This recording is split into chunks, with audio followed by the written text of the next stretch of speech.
घटना आहे पुण्यातील पुणे शिक्षण क्षेत्रात खळबळजनक घटना उघडकीस आली आहे। चंदननगर मधील एका शाळेत मंगेश भाऊ नावाच्या शिक्षकाने 8वीतील विद्यार्थ्यांना प्रेम संबंधाविषयी विकृत ज्ञान दिलं। हे शिक्षक तेवढ्यावरच थांबले नाही, विद्यार्थिनीला लफडा आहे का असा प्रश्न त्याने 8वीतील विद्यार्थिनीला विचारला। त्यामुळे पीडित भयभीत झाली। पीडित याच्या कुटुंबियांनी पोलीस ठाण्यात धाव घेतली आहे। संबंधित शिक्षकांवर कठोर कारवाई करण्याची मागणी करण्यात आली आहे।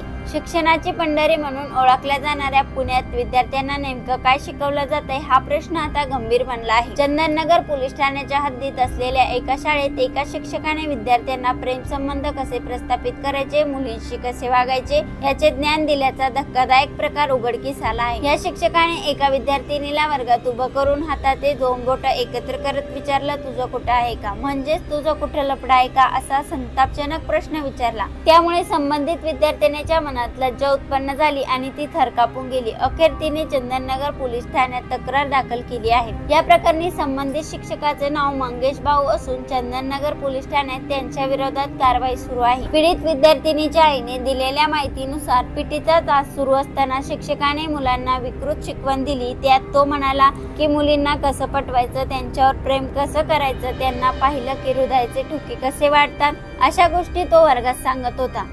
त्यानंतर सगळ्यांना वर्गासमोर त्याने विद्यार्थिनीला हातावरून हात फिरवत विचारलं, तुझं कुठे लफडा आहे का। त्यामुळे पीडित मुलगी घाबरली आणि घरच्यांना सर्व हकीकत सांगितली। कुटुंबियांनी तात्काळ पोलीस ठाण्यात धाव घेत तक्रार दाखल केली। पीडित विद्यार्थिनी ही अवघ्या 8वीत शिकत होती। अशा वयात शिक्षकांकडून झालेल्या वर्तनामुळे तिच्या मनावर खोल आघात झाला। शाळेत मुलांचं भवितव्य घडवायचं की बिघडवायचं असा सवाल आता पालक विचारू लागले आहे। या दरम्यान या घटनेप्रकरणी गुन्हा दाखल करण्याबाबत आम्ही पोलीस निरीक्षक यांना विचारलं, ते गुन्हा दाखल करणार आहेत अशी माहिती त्यांनी दिली।